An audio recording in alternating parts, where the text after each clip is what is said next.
નમસ્કાર દર્શક મિત્રો, સ્વાગત છે આપનું નવા પોડકાસ્ટમાં. આજે આપણા મહેમાન છે શ્રી મહેરાજભાઈ, જેઓને સફળ પતિનું બિરુદ મળેલું છે.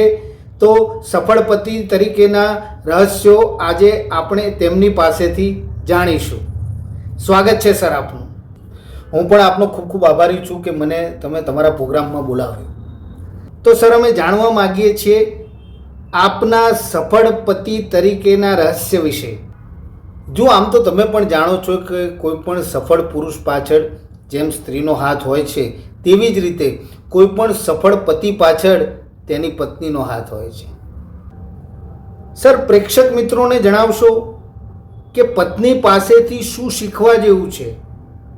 જેવી રીતે લગ્નના થોડાક જ દિવસોમાં એક દિવસ એને મારી આગળ રજૂઆત કરી કે આજે તમારા હાથની ચા પીવાનું મન થયું છે, અને મેં બનાવી. એણે ખૂબ જ પ્રેમથી અને મારા વખાણ કરીને એણે ચા પીધી એને ભાઈ.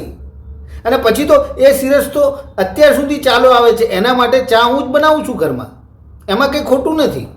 પત્નીને ગમતી વસ્તુ કરવી એ પતિની ફરજ છે. અને તમે નહીં માનો, એ પછી તો એને મારા હાથની દાળ ભાવે છે, એને મારા હાથની સબ્જી ભાવે છે. તમે નહીં માનો, ક્યારેક ક્યારેક તો રોટલી પણ હું બનાવી લઉં છું. એટલે પત્નીને ખુશ રાખવી એ પતિની ફરજ છે. મારે કોઈ પણ કાર્યથી એ ખુશ થતી હોય તો એ કાર્ય મારે કરવું જોઈએ. એ જ સફળ પતિની નિશાની છે. એના સૂચનો, એની જોડે એટલા બધા આઈડિયાઝ હોય છે. તમે પત્નીને સાવ ગમાર ના સમજો. હું તમને એક દાખલો આપું. મારે રવિવાર હોય ને એટલે હું કાયમ ઘરમાં હું લસણ ફોલવામાં મદદ કરું, બરાબર?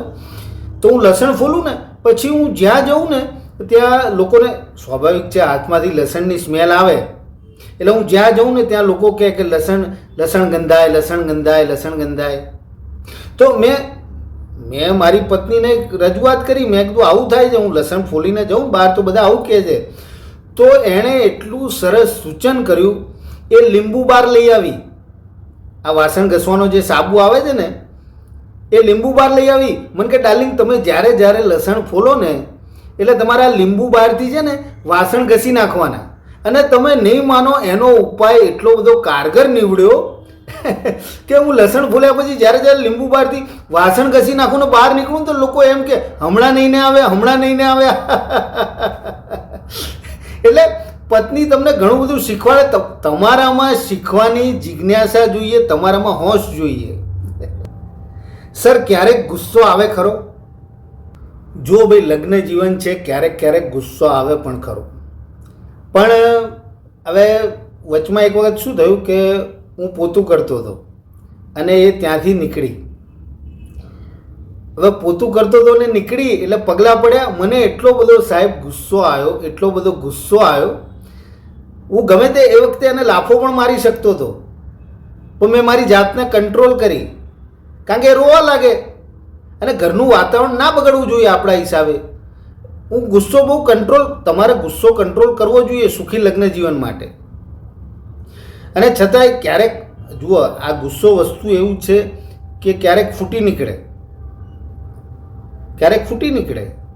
તો એક વખત હું એના ઉપર એટલો બધો ગુસ્સો કર્યો, મેં સાહેબ એટલો બધો ગુસ્સો કર્યો, અને મને 2-3 દિવસ સુધી દેખાય જ નહીં. પછી જ્યારે ધીમે ધીમે મારી આંખ સહેજ સૂજન આવી ગઈ હતી ને, સહેજ મારી આંખ ખુલી પછી એ દેખાઈ.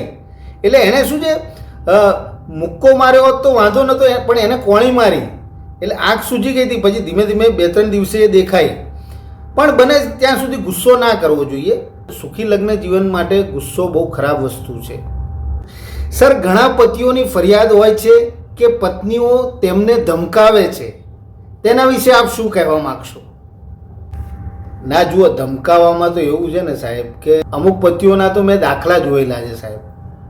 આજે કરીને પત્ની બોલે ને એવું એ લોકો જાતે જ કરતા હોય છે. હવે આપણે ક્યાંય બહાર જવાનું હોય અને પત્ની એમ કહે કે હું 10 મિનિટમાં તૈયાર થઈને આવું છું, બરાબર છે? હવે પછી દર અડધો કલાકે તમે જઈને પૂછો કે તૈયાર થઈ ગયા. દર અડધો કલાકે જઈને તમે પૂછો તૈયાર થઈ ગયા. અરે એણે કીધું 10 મિનિટમાં તૈયાર થઈને આવું છું, પછી ભલે ને 2-3 કલાક થાય, તમે શાંતિથી બેસો. પછી પત્નીને ગુસ્સો કરાવવાનો મતલબ શું છે મને એ ખબર નથી પડતી. આથે કરીને પછી પત્ની બોલે એવું તમે કરો છો. એવું ના કરો. આ તો થઈ તમારા તરફની વાત, પરંતુ પત્નીઓને તમારે કંઈ સલાહ આપવી હોય આ બહેનોને, તો તમે શું સલાહ આપશો? પત્નીઓને મારે સલાહ આપવી હોય તો એક જ સલાહ આપું છું ભાઈ, કે જુઓ બહેનો, અત્યારે સમય બહુ ખરાબ છે. તમારો પતિ સવારે ઘરેથી બહાર નીકળે, સ્કૂટર લઈને ક્યાંક જતો હોય, રસ્તામાં ટ્રાફિક કેટલો હોય, તો તમે સવારના પોરમાં કોઈ દિવસ પતિ સાથે ઝઘડો ના કરશો. ગમે તે થઈ શકે છે, એનો જીવ પણ જઈ શકે છે. એટલે મહેરબાની કરીને સવારના પોરમાં કોઈ દિવસ પતિ સાથે ઝઘડો કરશો નહીં.